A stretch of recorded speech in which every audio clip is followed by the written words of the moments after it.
నేను మొన్ననే చెప్పా, సంక్షేమ పథకాల విషయంలో ఇప్పటికి 2 సార్లు 3 సార్లు చెప్పుంటాను.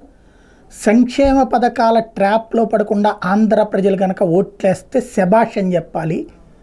ఎందుకంటే మన పక్క రాష్ట్రాల్లో కేసీఆర్ సంక్షేమ పథకాలు ఇచ్చాడు, అంతకంటే ఎక్కువ ఇస్తానన్నటువంటి ఎవరైతే కాంగ్రెస్ పార్టీకి ఓట్లేశారు.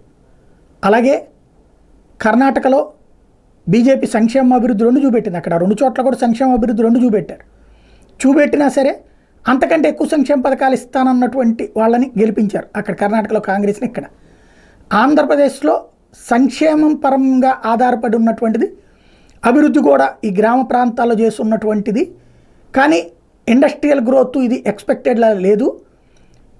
అయితే జగన్ నమ్ముకుంటున్నది సంక్షేమ పథకాలు, నవరత్నాలు ఇచ్చానని, ఒక్కొక్క కుటుంబానికి 50,000 నుంచి 2.5 లక్షలు ఇచ్చాను అన్నటువంటిది.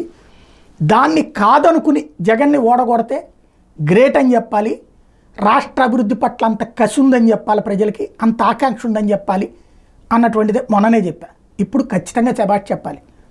ఒకటి, సంక్షేమ పథకాలు ఎక్కువ ఇస్తానన్న చంద్రబాబు నమ్మి ఓటేశారా అన్నది పక్కన పెడితే, అంత ఇచ్చినటువంటి వాడిని గద్దెదించడం అన్నటువంటిది అంటే కసి ఏదో ఉంది. ఆ కసిలో ఒకటి చెల్లెళ్ళ శాపం అవ్వచ్చు, లేదంటే కనుక ఈ అంతకంటే ఎక్కువ ఇస్తానన్నది అవ్వచ్చు, అభివృద్ధి నాశనం అయిపోతుంది, మన బిడ్డలు ఎప్పుడు ఇతర రాష్ట్రాలకే ఆధారపడాలా అన్నటువంటిది అయ్యి ఉండొచ్చు.